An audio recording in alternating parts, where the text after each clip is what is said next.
Okay. तर कालच्या लेक्चरमध्ये आपण काय बघितलं होतं? ड्रग्स कशा प्रकारे आपला सिलेबस असणार आहे आणि त्याचं डिस्ट्रीब्युशन कसं आहे. ओके, आजच्या लेक्चरमध्ये आपण जनरल क्लासिफिकेशन ऑफ ड्रग्स सुरू करतोय. ओके, इम्पॉर्टंट पार्ट आहे, व्यवस्थित समजून घ्या. याच्या व्यतिरिक्त जर तुम्हाला याचे एक्झाम्पल्स फाइंड आउट करायचे असतील, मी ऑलरेडी ते काही मेन्शन केलेले आहेत, पण याच्या व्यतिरिक्त जर तुम्हाला काही ऍड करायचे असतील तर तुम्ही तसं ऍड करू शकता. ओके, इथे बघा, जनरल क्लासिफिकेशन ऑफ ड्रग. आता क्लासिफिकेशन ऑफ ड्रग्स केलं जात आहे, तर ते वेगवेगळ्या फॉर्म्स मध्ये केलं जातं. कधी कोणत्या सोर्स पासून तो ऑब्टेन केलाय, तर हे पहिलं क्लासिफिकेशन असतं. सोर्स म्हणजे काय? ते व्हॉट इज सोर्स? की एक्झॅक्टली कशापासून आपल्याला ते ड्रग्स मिळत आहेत.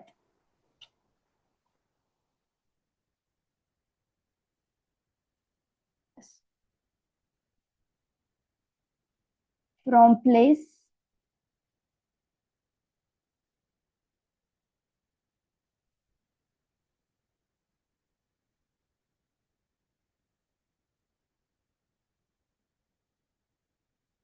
ज्या प्लेस मधून ते डिराईव्ह केलेत त्याला इथे सोर्स म्हटलं जातं.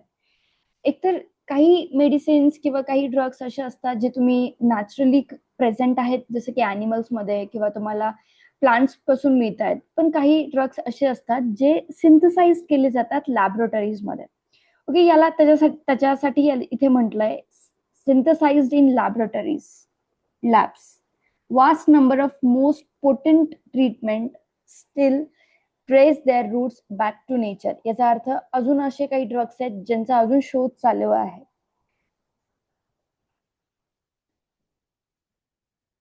Yes, obtain from industries. कारण की काय केलं जातं, लॅबोरेटरीज मध्ये त्यांना बनवलं जातं.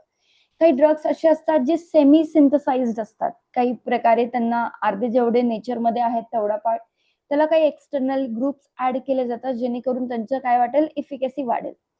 आता इथे बघा, आपण जे पहिला पार्ट सुरू करतोय, जिथून ते डिराईव्ह केलेत, from the source they have obtain. आता याच्या अंडर कोणकोणते आहेत? एक तर ते प्लांट्स पासून डिराईव्ह केलेले आहेत. आता प्लांट्स मधून जे तुम्हाला मिळत आहेत ते कोणकोणते आहेत? जसं की मॉर्फिन, ॲट्रोपिन, क्विनिन किंवा डिगॉक्झिन. Different parts. आता जसे तुम्ही प्लांट पासून डिराईव्ह करणारे, प्लांटचे वेगवेगळे पार्ट्स असतात. काही लिव्स असणारे, काही स्टेम्स असतील, काही रूट्स असतील, किंवा त्यांचा काही सिक्रेट केलेला एक पार्ट असेल. ओके, फ्लुइड्स असतील, तर ते इथे काय करतात, ऍज अ ड्रग म्हणून युज केले जातात. ऍक्टिव्ह कंपाऊंड याच्यामध्ये कोणकोणते आहेत? Alkaloids, ग्लायकोसाइड्स, and they produce physiological effect. Physiological म्हणजे आपल्या बॉडीमध्ये जे काही ॲबनॉर्मलिटीज आहेत त्याच्यावरती इम्पॅक्ट कॉज करणारे, जेणेकरून ते कसं बिहेव्ह करायला लागतील, त्या नॉर्मल गोष्टी होतील. म्हणजे फिजिओलॉजिकल थेरॉपेटिक इफेक्ट या प्रोडक्टचा असणार आहे. त्याच्यामध्ये तुम्ही बघितलं तर पहिलं असणार आहे मॉर्फिन. आता मॉर्फिन हे कशापासून ऑब्टेन केलं जातं? एकतर ओपियम पॉपी, व्हेरी इम्पॉर्टंट. त्याला जर तुम्ही बॉटॅनिकल नेम बघितलं, ओपियम पॉपीचं काय आहे? पॅपाव्हिर सोमनिफेरम हे त्याचं बोटॅनिकल नेम आहे, ज्या प्लांट्स पासून ते डिराईव्ह केलं गेलं. आता जो मॉर्फिन आहे तो ज्यावेळेस सिव्हिअर सिम्पटम्स असतात किंवा सिव्हिअर पेन असतात त्याच्यामध्ये दिलं जातं. नॉर्मल याच्यामध्ये लगेच मॉर्फिन नाही दिलं जात. ज्यावेळेस जास्त पेन असेल, खूप ऍक्सिडेंटल ज्या सिव्हिअर कंडिशन्स असतील, त्यावेळेस मॉर्फिन दिलं जातं. ऑप्टेन कशापासून होणार आहे? ओपियम पॉपी हे प्लांट पासून डिराईव्ड आहे म्हणून आपण इथे स्टडी करतात. त्यानंतर आहे ॲट्रोपाइन. आता हा बेलेडोना या प्लांट पासून डिराईव्ह केला. याचा ॲट्रोपा बेलेडोना हे त्याचा बोटॅनिकल नेम आहे. आता वेगवेगळ्या जे काही सिव्हिअर केसेस असतात नर्व्ह एजंटच्या किंवा नर्व्ह इम्पल्सेस जे म्हणजे हे आहेत सिग्नलिंग ब्रेन मधले, त्याच्यासाठी कॅरी आउट केले जातात. त्याच्या व्यतिरिक्त कधी कधी पॉइझनिंगच्या केसेस आहेत, जसं की पेस्टिसाइड पॉइझनिंग, याच्यामध्ये सुद्धा ॲट्रोपाइन दिलं जातं. आणि कधी कधी some types of slow heart rate. Slow heart rate, आता स्लो हार्ट रेटला काय म्हणतात बरं माहितीये? जसं की फास्ट हार्ट रेट असेल त्याला, ब्रॅडिकार्डिया. येस, व्हेरी गुड, ब्रॅडिकार्डियाच्या कंडिशन्स मध्ये ब्रॅडिकार्डिया त्या केसेसमध्ये सुद्धा ॲट्रोपाइन हे दिलं जातं. त्यानंतर आहे क्युनिन. क्युनिन सुद्धा एक प्लांट डिराइव्ड आहे. एका प्लांट पासून याला ऑप्टेन केलं गेलंय. ते कोणतं प्लांट आहे? चिंचोना बार्क, इम्पॉर्टंट आहे. आणि कशाच्या ट्रीटमेंट मध्ये दिलं जातं? मलेरिया. ओके, कारण की हे चिंचोना बार्क हे क्विनिन आहे, ते कशावरती ऍक्ट करतं, मॉस्किटोज.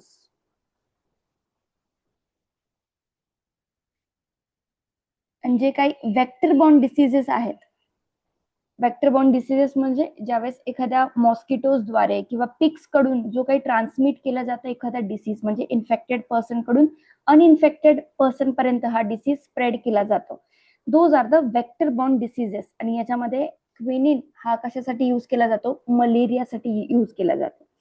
त्यानंतर आहे digoxin, found in foxglove plant, use to treat heart failure and certain heart rhythm problems. बघा इथे आपण ज्यावेळेस कार्डिओवॅस्क्युलर डिसीजेस बघणार आहेत त्याच्यामध्ये एक कंडिशन तुम्ही स्टडी कराल, अरिदेमिया. अरिदेमियामध्ये काय होतं, कधी कधी हार्ट रेट खूप जास्त असतात, कधी कधी हार्ट रेट खूप कमी होतात.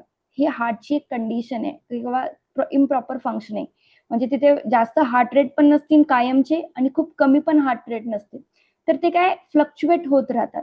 याच्यामध्ये किंवा हार्ट फेल्युअरच्या गोष्टी ज्यावेळेस होतात, heart is not able to pump the blood, त्या कंडिशन्स मध्ये डिगॉक्झिन दिलं जातं. Very important. ओके, हे जे तुम्ही बघितले काही एक्झाम्पल्स होते प्लांट डिराइव्ड, कोणत्या प्लांटच्या सोर्स पासून तुम्हाला कोणकोणते ड्रग्स मिळतात ते तुम्ही इथे बघितलंय. त्यानंतर इथे काही एक्झाम्पल्स दिले, तुम्ही तुमच्या स्वतःहून हे स्टडी करू शकता. अॅनिमल ओरिजिन, जसं प्लांट पासून आपल्याला एखादं हे मिळत आहे, ड्रग मिळत आहे, तसं अॅनिमल्स कडून पण आपल्याला ड्रग्स मिळू शकतात. Now some drugs are derived from organs, tissues किंवा फ्लुइड्स ऑफ अॅनिमल्स. जसं आपण प्लांट मध्ये बघितलं लिव्स पासून मिळत आहे, त्यांच्या बर्ड्स असतील, रूट्स असतील किंवा त्यांचे काही फ्लुइड्स असतील, तशाच पद्धतीने अॅनिमल्स कडून पण आपल्याला हे ड्रग्स मिळतात आणि ते कुठे कुठे प्रेझेंट असतात, त्यांच्या ऑर्गन टिश्यूज मध्ये. One of the most important किंवा most famous example is insulin. Insulin आपल्याला मिळालं होतं काउस पिग्स मधून. ओके, इन्सुलिन कशासाठी इम्पॉर्टंट आहे, कोणत्या कंडिशन्स मध्ये इम्पॉर्टंट असतं इन्सुलिन, माहितीये कोणाला? reduce the blood sugar. या ब्लड शुगर, डायबेटिक कंडिशन्स मध्ये काय होतं, आपल्या ब्लड मध्ये जे काही ग्लुकोजचं लेवल आहे, ग्लुकोजचं लेवल ते कमी करण्यासाठी खूप इम्पॉर्टंट करतं. ज्यावेळेस ग्लुकोज जास्त वाढतं आपल्या ब्लड मध्ये, त्याला ग्लायकोजन मध्ये स्टोअर केलं जातं, ग्लायकोजन, किंवा इट इज कन्व्हर्टेड. ओके, आणि ते स्टोअर केलं जातं लिव्हर्स मध्ये. आता हा इन्सुलिनचं काम काय आहे, या ग्लुकोजला ग्लायकोजन मध्ये कन्वर्ट करण्याचं.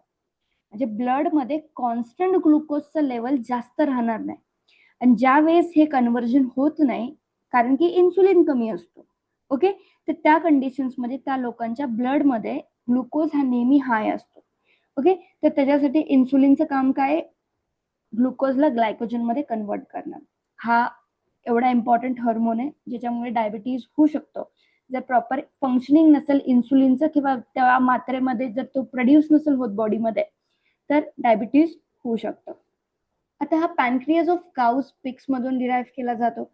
पण बघा, फक्त इन्सुलिन ऑप्टेन करण्यासाठी काउस पिग्सला किल करणं एवढं प्रॉपर म्हणजे नाही पद्धत. तर त्याच्यासाठी काय केलं गेलं, बायोटेक्नॉलॉजी थ्रू, इथे एक्झाम्पल दिलंय. ओके, इथे बघा, हा जो प्लाझमिड आहे, प्लाझमिड म्हणजे असं एक जेनेटिक मटेरियल जे तुमच्या न्यूक्लियसच्या बाहेर प्रेझेंट असतं, म्हणजे स्वतः रेप्लिकेट करण्याची क्षमता याच्यामध्ये प्लाझमिड मध्ये असते. आता हा प्लाझमिड छोटा असतो, हँडल करता येतं म्हणून प्लाझमिड यूज केले जातात. आता हा बॅक्टेरियामधून प्लाझमिड डिराईव्ह करायचा आहे, एक इन्सुलिनचं जीन घ्यायचं आहे, इन्सुलिनचं जीन तो कुठे टाकायचा आहे, इथे टाकलाय. ओके, म्हणजे हाच जो प्लाझमिड आहे त्याच्यामध्ये इन्सुलिनचा जीन टाकलेला आहे, आणि तो तुम्ही एखाद्या बॅक्टेरियामध्ये टाकून, ओके, बायोटेक्नॉलॉजी थ्रू, आणि तोच काय प्लांटच्या सेल्समध्ये इन्सर्ट केला जातो. तर याच्यामध्ये प्लांट सुद्धा असे असतात जे काय करू शकतात, इन्सुलिन प्रोड्यूस करतात. असे बॅक्टेरिया सुद्धा आहे जे आता इन्सुलिन प्रोड्यूस करू शकतात. म्हणजे याच्यामध्ये तुम्ही काय बघितलंय, अॅनिमल ओरिजिन, बायोटेक्नॉलॉजीच्या याच्यामध्ये तुम्ही परत हा स्टडी करणार आहे, पण इन्सुलिन काय आहे, एक अॅनिमल ओरिजिन किंवा अॅनिमल्स मधून मिळत आहे. त्यानंतर आहे हिपॅरिन. हिपॅरिन आता हे सुद्धा काय आहे, इम्पॉर्टंट आहे. कशासाठी, आपलं जे काय अँटी कोॲग्युलेंट, कोॲग्युलेशन म्हणजे काय, ज्यावेळेस एखादी गोष्ट साखळते. ओके, तर याच्यामध्ये तुम्ही बघितलं असेल, ज्यावेळेस लॅबोरेटरीचे स्टडी करता तुम्ही, ब्लड ज्यावेळेस घेता, ब्लड काय होतं एका टाइम नंतर साखळायला लागतं, म्हणून ते अँटी कोॲग्युलंट्स टाकतात जेणेकरून ब्लड साखळू नये किंवा घट्ट होऊ नये. ओके, त्याच्यामध्ये हिपॅरिनचा रोल असतो, म्हणजे जे कोॲग्युलेशन होऊ देत नाही. मग हा कोणाकडून ऑब्टेन केला जातो? पिग्स कडून, कधी कधी बोवाईन ऑफ काउज याच्यापासून डिराईव्ह केला जातो. आणि हिपॅरिनचं काम काय? Acts as a anticoagulant. आता इन्सुलिन तुम्हाला कळालंय कशासाठी? हेपारिन समजून घ्या, अँटी कोॲग्युलंट म्हणून हा काम करतो. त्यानंतर आहे प्रिमॅरिन. आता हा इस्ट्रोजन थेरपी जी फिमेल्स मध्ये दिली जाते, ओके, त्याच्यासाठी हा प्रिमॅरिन इम्पॉर्टंट आहे. आता जे काही प्रेग्नेंट मेअर, आता मेअर बघा जसं हॉर्स काय असतो?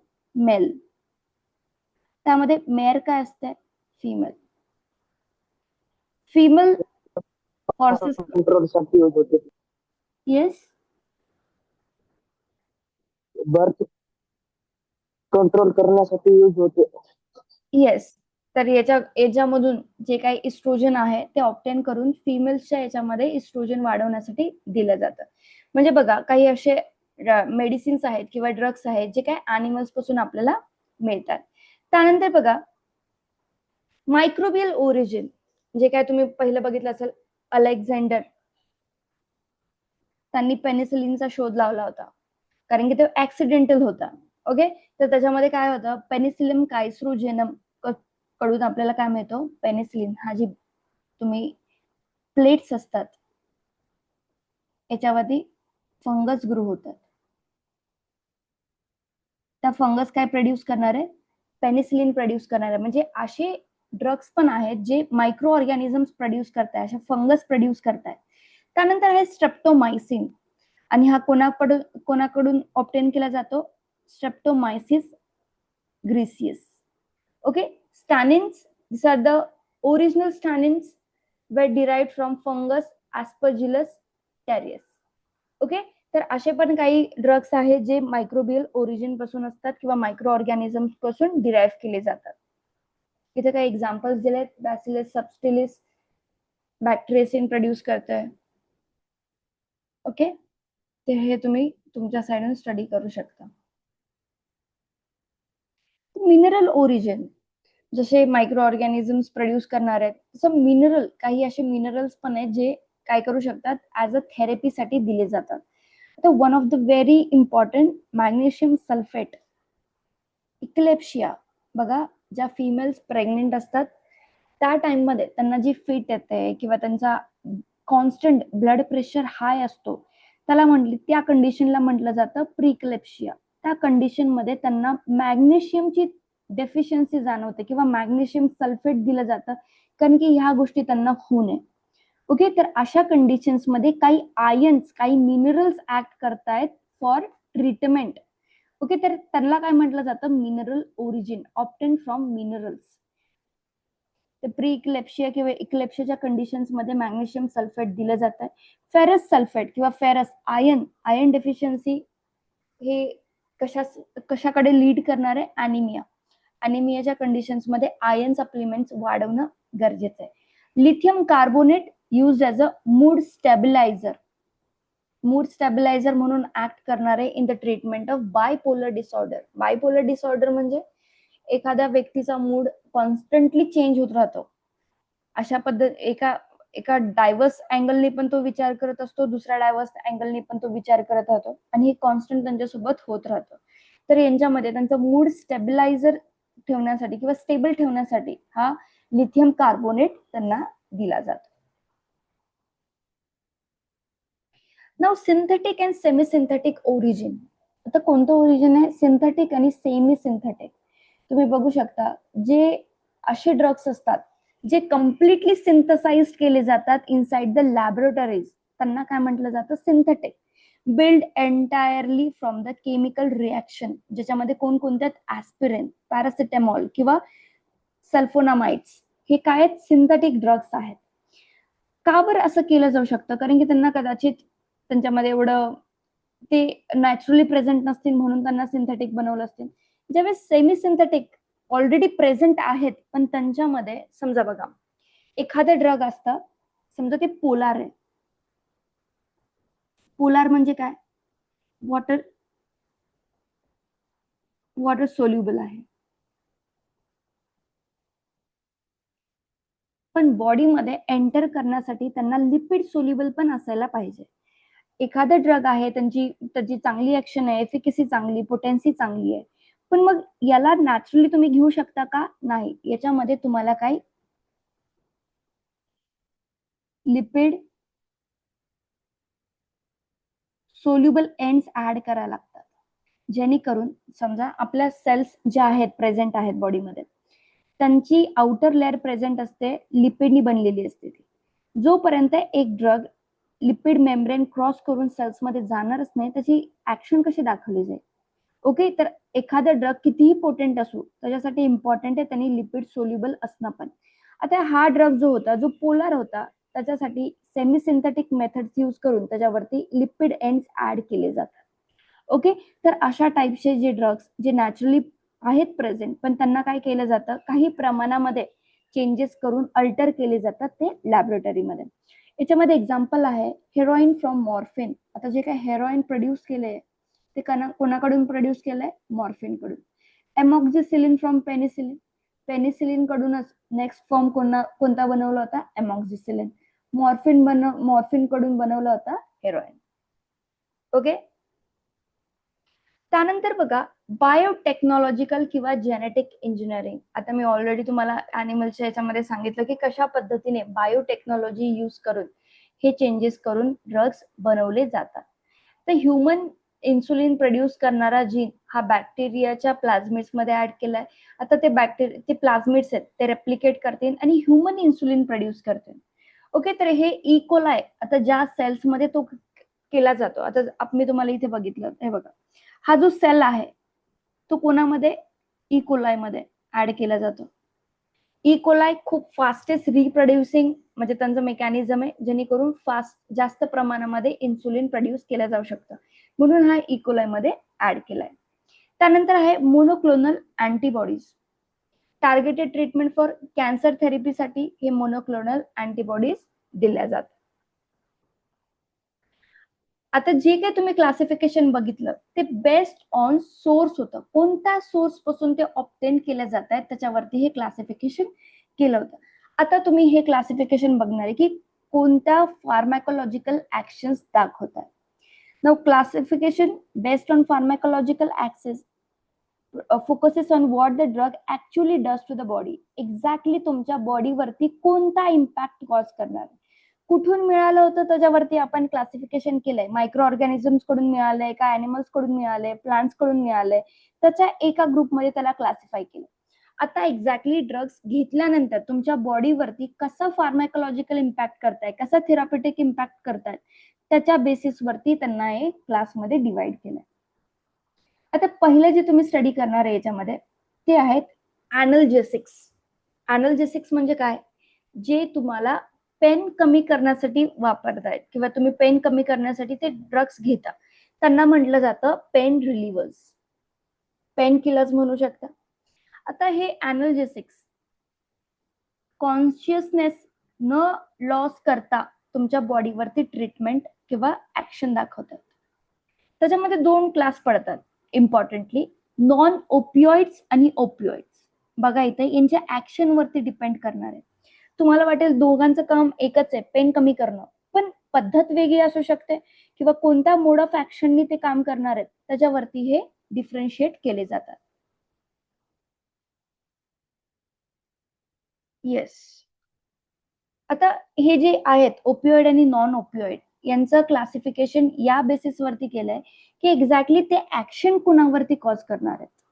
ओके, ओपिओइड बघा, ओपिओइड मध्ये दीज आर मच स्ट्रॉंगर, खूप जास्त स्ट्रॉंगर आहेत, as they work by binding to opioid receptors in the brain and spinal cord.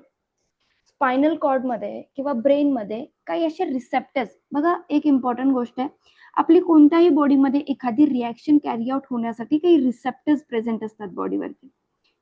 Okay, त्या साईटवरती. आता हे मॉलिक्युल्स जे सिग्नल्स आहेत, एक तर न्यूरो ट्रान्समीटर असू शकतात, हे न्यूरो ट्रान्समीटर्स, किंवा दुसरे काय असू शकतात ते एन्झाइम्स. ज्यावेळेस या साईट वरती बाइंड करतील, या रिसेप्टर्स वरती हे बाइंड करतील, त्यानंतर आतमध्ये काहीतरी ऍक्शन होते. ओके, ही ऍक्शन हा एक कॅस्केड असतो पेन फील होण्याचा. जर या साईटवरती हे जर अॅनल्जेसिक्स जाऊन बाइंड केले त्यांनी इथे, तर ह्या प्रोसेसेस ज्या होत आहेत, पेन तुम्हाला जाणवत आहेत, हे होत नाही.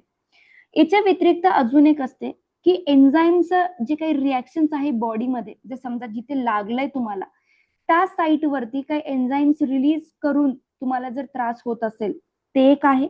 आणि एक असतात रिसेप्टर्स. आता ओपिओइडचे जे रिसेप्टर्स आहेत त्याच्यावरती जे इनिबिट करतायत त्यांना म्हटलं जातं ओपिओइड अॅनल्जेसिक्स. आणि दुसरे असतात नॉन ओपिओइड. आता हे कसे आहेत? Non steroid anti inflammatory drugs, त्यांनाच काय म्हटलं जातं? NSAIDs. त्याच्यामध्ये इब्युप्रोफेन हा एक्झाम्पल आहे. आता हे काय इनिबिट करणार आहे? एक्झॅक्टली जे काही एन्झाईम्स प्रोड्यूस होतात ज्या साईटवरती तुम्हाला लागलंय त्या साईटवरती जे एन्झाईम्स म्हणजे प्रोड्यूस होणार आहेत त्यांना इनिबिट करतात. Inhibiting the enzyme that produces prostaglandins. आता ह्या प्रोस्टाग्लॅंडिन्समुळे काय होणार आहे? तुमच्या बॉडीमध्ये एकतर पेन येईल किंवा तिथे काय होईल? सूज जाणवेल. आता हे एन्झाईम्स इरिस्पॉन्सिबल होते प्रोस्टाग्लॅंडिन्स प्रोड्यूस करायला आणि प्रोस्टाग्लॅंडिन्समुळे ह्या गोष्टी होतात. आता हे नॉन ओपिओइड रिसेप्टर्स या एन्झाईमलाच इनिबिट करतात. मग ते प्रोस्टाग्लॅंडिन्स नाही बनवत आणि त्याच्यामुळे तुमच्या बॉडीमध्ये जे काही सिग्नलिंग पेन आहे, जसं की तुमच्या बॉडीमध्ये ब्लड क्लॉटिंगचा एक कॅस्केड असतं, कॅस्केड्स ऑफ रिॲक्शन. ही रिॲक्शन झाली का पुढची होती, पुढची झाली का त्याच्या पुढची होती, जेणेकरून काय होतं? पूर्ण एक सिग्नल तयार होतं. आता याच्यामध्ये एन्झाईम्स कडून जे काही सिग्नल जाणार होता प्रोस्टाग्लॅंडिन्स प्रोड्यूस करायला आणि प्रोस्टाग्लॅंडिन्स जर जास्त कॉन्सन्ट्रेशन मध्ये बनले तर तुम्हाला तो त्रास जाणवतो किंवा तिथे सूज जास्त जाणवते. तर अशा वे मध्ये कुठल्या पद्धतीने ते काम करत आहे, कोणती मोड ऑफ ऍक्शन आहे, याच्यावरती या दोघांना क्लासिफाय केलंय अॅनल्जेसिक्सला. ओके, एक आहे ओपिओइड अॅनल्जेसिक्स, दुसरा आहे नॉन ओपिओइड अॅनल्जेसिक्स. ओके, हे क्लिअर असेल तर आपण दुसरा पार्ट बघूयात, दॅट इज अँटीपायरेटिक. बघा, अॅनल्जेसिक्सचं काम आहे पेन कमी करणं. अँटीपायरेटिक्सचं काय काम असतं? तुमच्या बॉडीमध्ये जो काही फीवर आहे, फीवर म्हणजे ताप, तापाला कमी करण्याचं काम हे अँटीपायरेटिक्स करतात. म्हणजे बॉडीचं जे काही इलिव्हेटेड टेम्परेचर आहे त्याला कमी करण्याचं काम अँटीपायरेटिक्स करणार आहे. आता यांचं मेकॅनिझम काय आहे? बघा, तुमचा हायपोथॅलॅमस आहे बॉडीमध्ये एक पार्ट, ब्रेनमध्ये एक हा छोटा पार्ट असतो हायपोथॅलॅमस, जे काही बॉडीचं टेम्परेचर कमी जास्त करण्याचं काम हायपोथॅलॅमस करतो. आता जे काही बॉडी हायपोथॅलॅमस कडे जे काही सिग्नल्स जातात की बॉडीचं टेम्परेचर वाढवा, त्या सिग्नल्सला ब्रेक करण्याचं काम हे अँटीपायरेटिक्स करणार आहे. ओके, नॉर्मल याच्यामध्ये बघितलं आपल्या बॉडीमध्ये काय होतं, एखादे इन्फेक्शन आलं, बॅक्टेरियल इन्फेक्शन, व्हायरल इन्फेक्शन, आपल्या बॉडीला कळतं की काहीतरी फॉरेन पार्टिकल्स आलेले आहेत.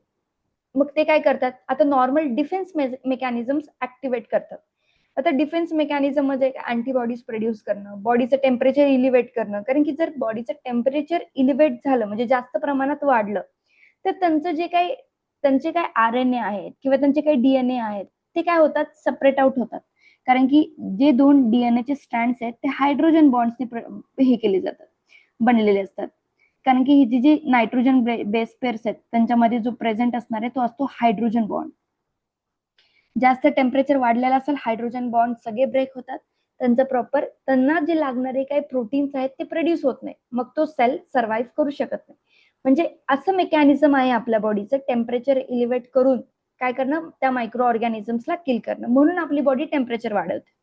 पण आपल्या बॉडीमध्ये ज्यावेळेस आपण असे ड्रग्स घेतो किंवा असे काही मेडिसिन्स घेतो जेणेकरून त्यांची ऍक्शन कशावरती असणार आहे? फीवर कंट्रोल करण्यासाठी. पण ऍज अ फार्मासिस्ट तुम्हाला मेकॅनिझम तर माहिती पाहिजे की कशा पद्धतीने होत आहे. कारण की हायपोथॅलॅमसला जे काही सिग्नल्स जातात की टेम्परेचर वाढवा, त्या सिग्नल्सला ब्रेकडाऊन करण्याचं काम हे अँटीपायरेटिक्स करणार आहे. They blocks the chemical signals that tells your body to raise its baseline temperature, allowing body to cool down to its normal range. Okay, तर अँटीपायरेटिक्सचं काम असणार आहे फीवर कमी करणं. आता कॉमन एक्झाम्पल्स कोणते कोणते? ऍस्पिरिन आहे, पॅरासिटामॉल आहे, acetaminophen and naproxen. Many drugs in this categories are known as analgesics. काही आता असं डेफिनेटली असं नसतं, कधी कधी ताप आल्यानंतर पण पॅरासिटामॉल घेतात, डोकं दुखत असेल तरी पॅरासिटामॉल घेतात. म्हणजे पेन आणि म्हणजे फिवर कमी करण्याच्या याच्यामध्ये काही कॉमन मेडिसिन्स असू शकतात. ओके, पण अँटीपायरेटिक स्पेसिफिकली फिवर कमी करण्यासाठी घेतले जातात.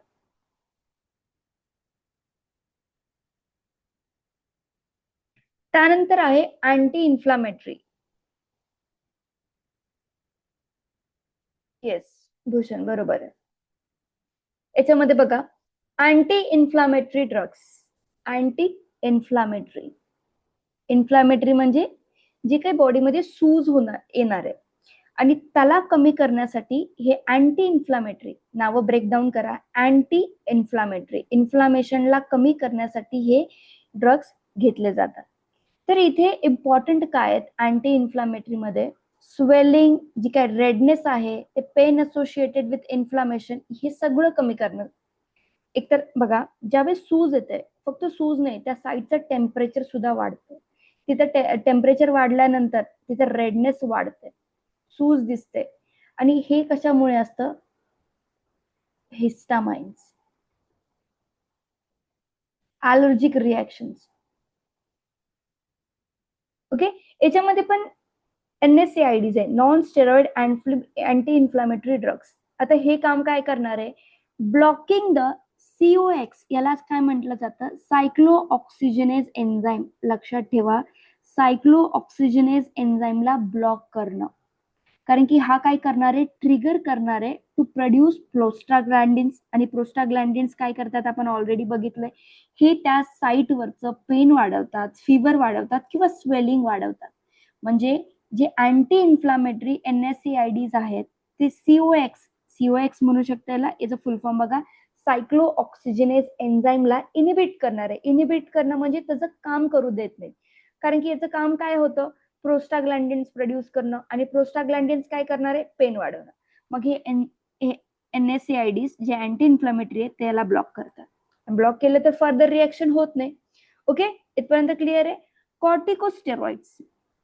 कॉर्टिकोस्टेरॉइड्स बघा, these are the more powerful and mimics hormones produced by the adrenal gland. आता हे adrenal glands काय, आपल्या किडनीच्या वरती जे काही टोपी सारख्या ग्लँड्स प्रेझेंट असतात, हे ॲड्रिनल ग्लँड्स म्हणजे प्रोड्यूस केलं जातं कॉर्टिकोस्टेरॉइड. ॲड्रिनल ग्लँड्स हे प्रोड्यूस करणार आहेत, जेणेकरून ते काय करतील? सप्रेस करतील इम्युन सिस्टीमला to produce inflammatory responses. Okay, corticosteroids हे ॲड्रिनल ग्लँडनी प्रोड्यूस केले जातात. अँटीबायोटिक्स, जसं तुम्ही आतापर्यंत बघितला, ॲनल्जेसिक्स पेनसाठी होते. त्यानंतर आपण स्टडी केलं की अँटीपायरेटिक फिवरसाठी होते. इथे तुम्हाला नावातच कळत होते अँटी इन्फ्लामेटरी, इन्फ्लामेशन कमी करण्यासाठी. आता हे अँटीबायोटिक्स आहेत. अँटीबायोटिक्स कशासाठी काम करतात? बॅक्टेरियल इन्फेक्शनला.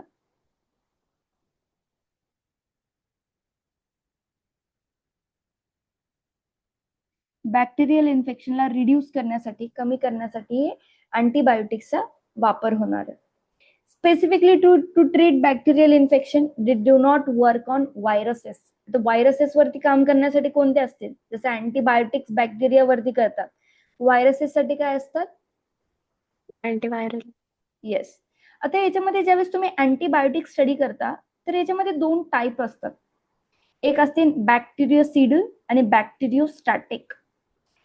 जे बॅक्टेरियोसिडल्स आहेत त्यांचं काम काय? एकतर बॅक्टेरियाला कम्प्लिटली काय करणार? किल करून टाक. आणि बॅक्टेरियोस्टॅटिक्स असतात ते काय करणार आहे? स्टॉप बॅक्टेरिया फ्रॉम रिप्रोड्युसिंग पासून स्टॉप करण्याचं काम बॅक्टेरियोस्टॅटिक करतात. तर बॅक्टेरियोसिडल मध्ये एक्झाम्पल आहे पेनिसिलिनचं, आणि बॅक्टेरियोस्टॅटिक जे काय करणार आहे? बॅक्टेरियाचं जे काही रेप्लिकेशन होणार आहे त्यांचा नंबर तिथे वाढवतात आणि ते तुमच्या एका साईटवरून दुसऱ्या बॉडीच्या साईट्सवरती जाऊन इन्फेक्शन कॉज करणार.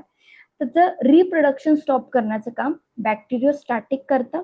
आणि याच्यामध्ये टेट्रासायक्लिन हा इम्पॉर्टंट एक्झाम्पल आहे.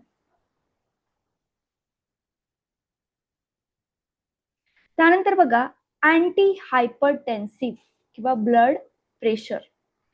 तुम्ही बघा, इथे मी तुम्हाला एक गोष्ट एक्सप्लेन करते. एक असते आपली, ही समजा आर्टरीज आहेत. आर्टरीज मध्ये ज्यावेळेस जास्त प्रमाणामध्ये LDL अक्युमुलेशन व्हायला लागतं, LDL, किंवा त्याच याच्यामध्ये अजून एक कोणतं होतं, वॅसो कॉन्स्ट्रिक्शन.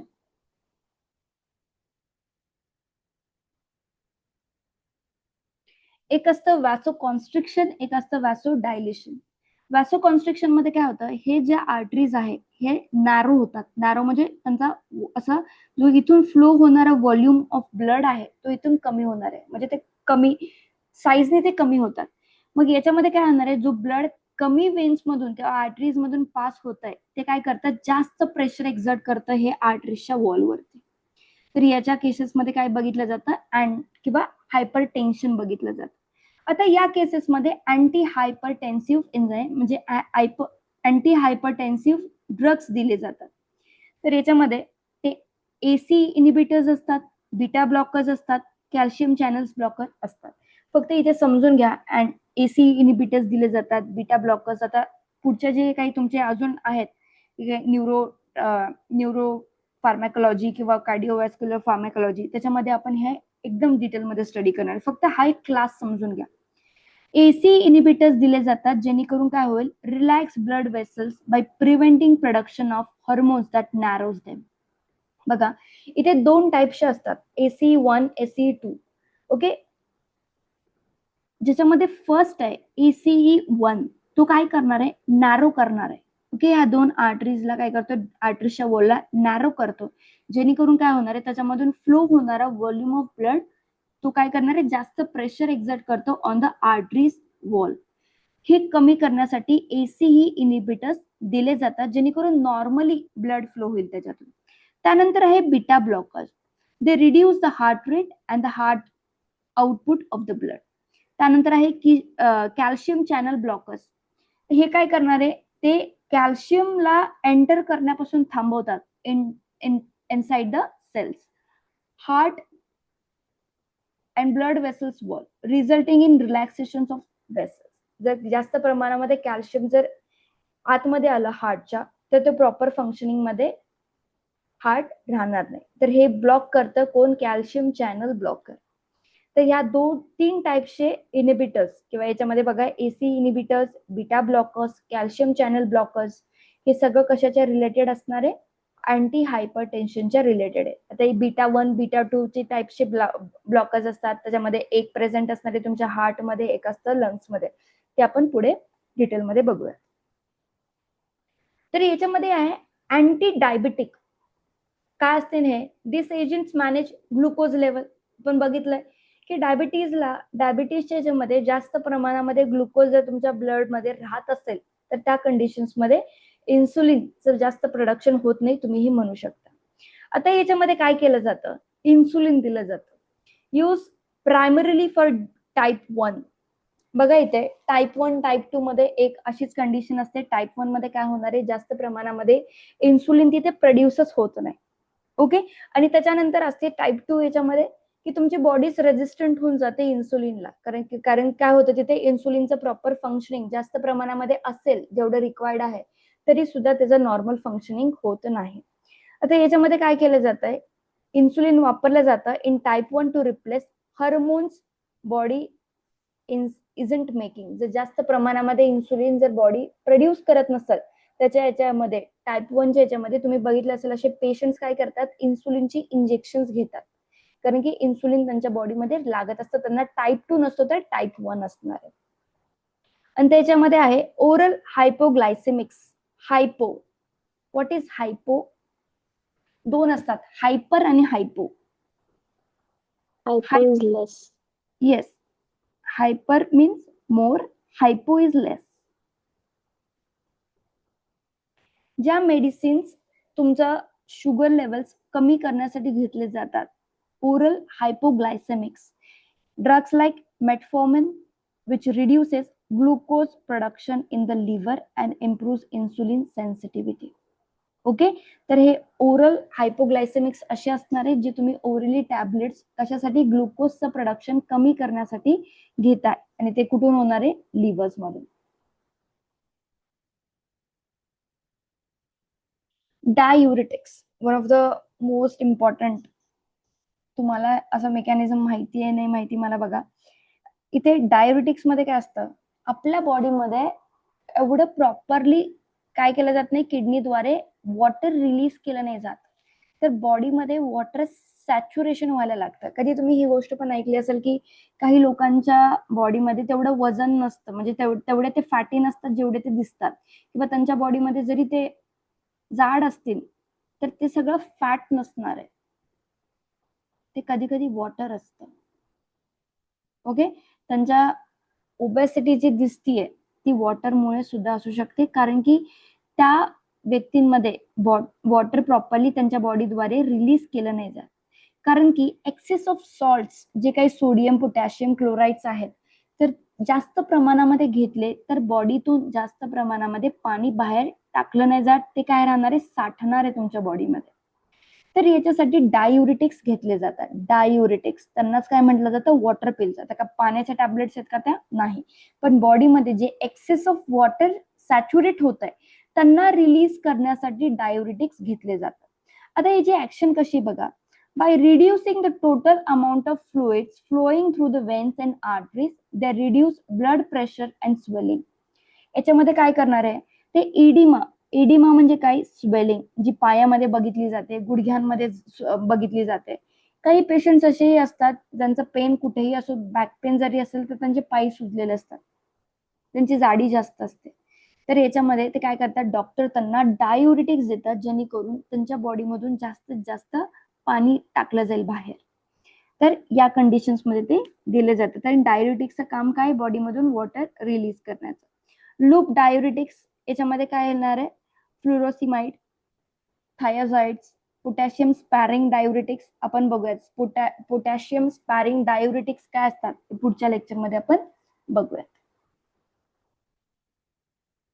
सिडेटिव्स आणि हायप्नोटिक्स यांना काय म्हटलं जातं, सिडेटिव्स म्हणजे exert a calming effect or pacify the patients without necessarily inducing sleep. काही ड्रग्स जे तुमच्या डिरेक्टली नर्वस सिस्टीम वरती इम्पॅक्ट करतात किंवा त्याच्यावरती ऍक्ट करतात, आणि याच्यामध्ये काय वाटू शकतं, त्या लोकांना त्याची काय होऊ शकते,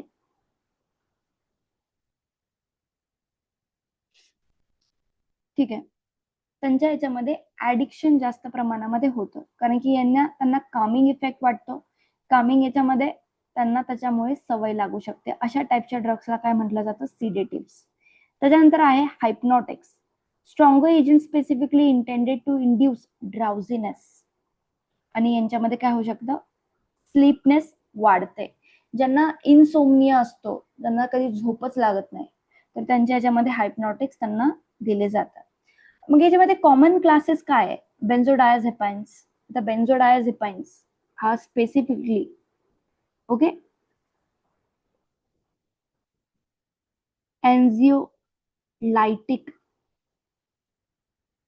एन्झिओलायटिक सबस्टन्स म्हणून दिला जातो बेन्झोडायाझेपाइन्स मध्ये. बेन्झोडायाझेपाइन्सचा जो क्लास आहे याच्यामध्ये येतात डायाझेपम. इथे बघा, हा खूप इम्पॉर्टंट गोष्ट आहे.